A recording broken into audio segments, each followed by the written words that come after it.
अब से मेरे राज्य में जो भी चोरी करेगा उसे मृत्युदंड दिया जाएगा। सम्राट विराज ने नगर में ऐलान करवाया कि अब जो भी चोरी करेगा उसे मृत्युदंड दिया जाएगा। राजा के ऐलान के बाद नगर में काफ़ी चोर चोरी करना छोड़कर सुधरने लगे। चोरी करना छोड़ने के प्रयास में निकले 3 चोर राजू, रामू और जय की कहानी आज हम देखेंगे। राजू, रामू और जय काफ़ी अच्छे दोस्त थे और चोरी में भी सहभागी।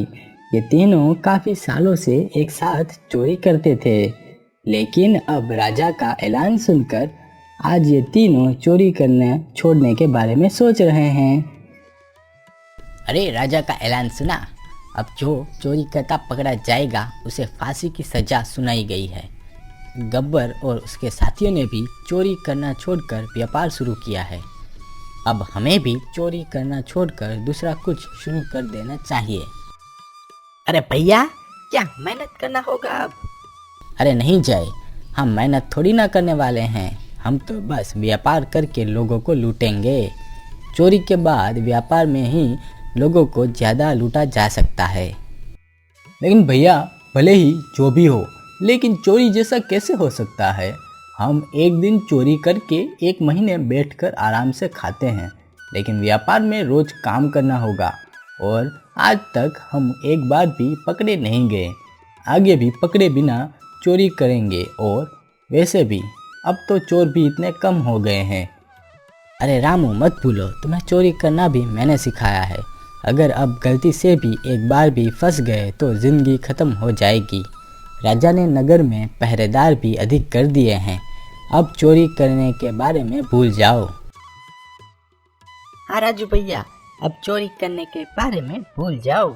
रोज पकड़े जाने के डर से भला कौन जिएगा। ऐसे तीनों काफ़ी देर तक बातचीत करते हैं, चोरी छोड़ने का निर्णय लेते हैं और सो जाते हैं। लेकिन रामू को चोरी छोड़ने की बात थोड़ी हजम नहीं होती। रामू सोचता है, अरे ये दोनों तो चोरी करना छोड़कर व्यापार करने की बात कर रहे हैं, और अगर ऐसा हुआ तो हमारे अब तक के चुराए हुए सारे पैसे व्यापार में चले जाएंगे। मुझे कुछ करना होगा।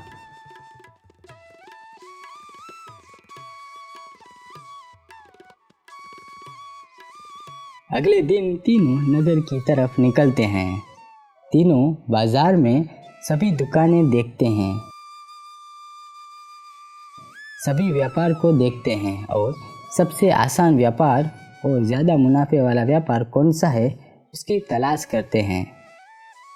लेकिन काफ़ी घंटों तक बाजार में घूमने के बाद भी उन्हें कुछ समझ में नहीं आता और चलते चलते उन तीनों के पैर भी दर्द करने लगते हैं। वो तीनों एक पीपल के पेड़ के छांव में आराम करने के लिए बैठ जाते हैं। तभी लक्ष्मी नाम की एक औरत वहाँ से निकलती है। वो लकड़ियाँ लेकर वहाँ से चल रही होती है।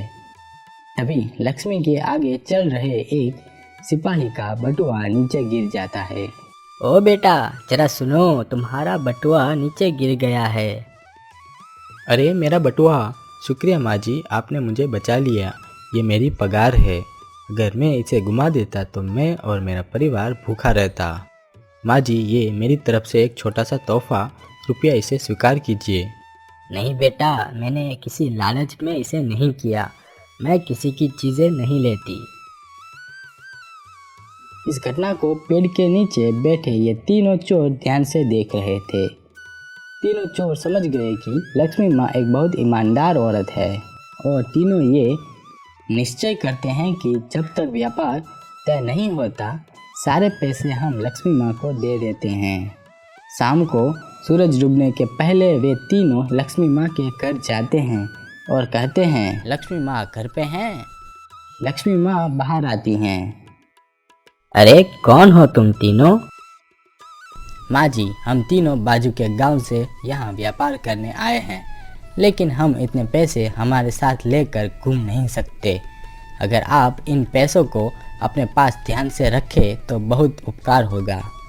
और एक विनती, जब तक हम तीनों एक साथ आकर आपके पास पैसा ना मांगे तब तक हमें पैसा मत दीजिएगा। ठीक है बेटा, तुम तीनों अपने पैसे यहाँ रख सकते हो। जब तक तुम तीनों एक साथ आकर मुझसे पैसे नहीं मांगते, मैं किसी को पैसे नहीं दूंगी।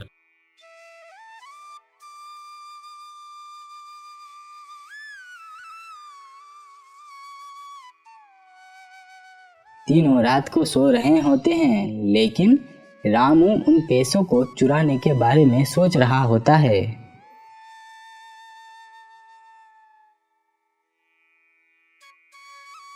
अगले दिन वापस वो तीनों बाजार में घूमते हैं।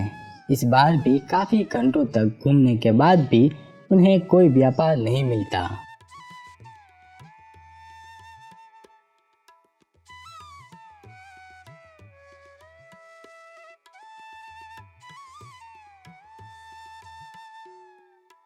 तीनों वापस उसी पीपल के छाव के नीचे बैठ जाते हैं।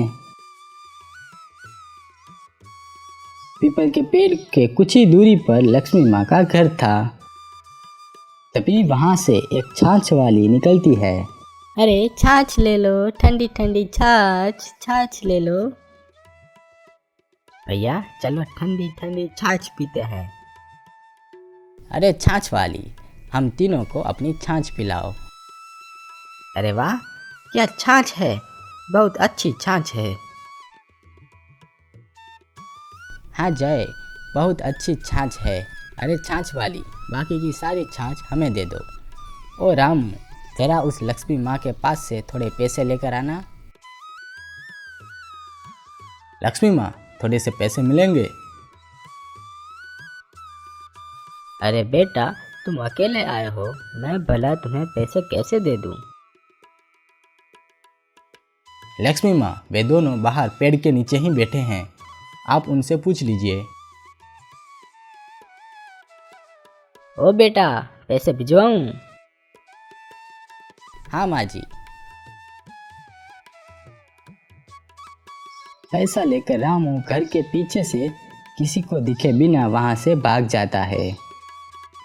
राजू और जय काफी देर तक इंतजार करके थक जाते हैं। वो दोनों लक्ष्मी माँ के घर जाते हैं।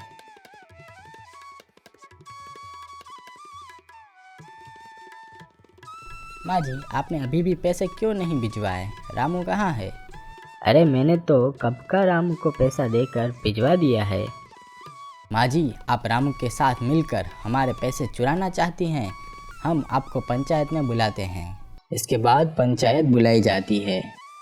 राजू की बात सुनकर गांव का मुखिया लक्ष्मी माँ को दोषी ठहराता है और कहता है कि अगर लक्ष्मी माँ ने राजू और जय को उनके पैसे नहीं लौटाए तो उनका घर और खेत राजू और जय को दे दिया जाएगा।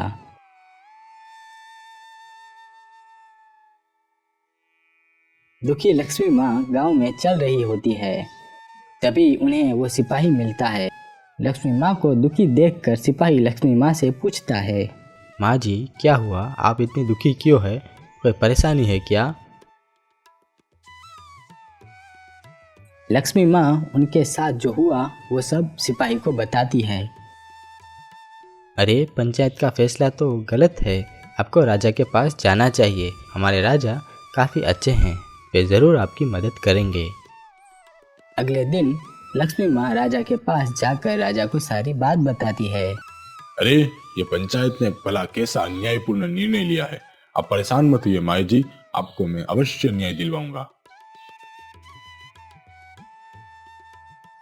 अगले दिन राजा लक्ष्मी माँ, जय, राजू और पंचायत के मुखिया को महल बुलाते हैं। महाराज, हमने लक्ष्मी माँ को पैसे दिए थे और उन्होंने हमें धोखा देकर सारे पैसे रामू को दे दिए।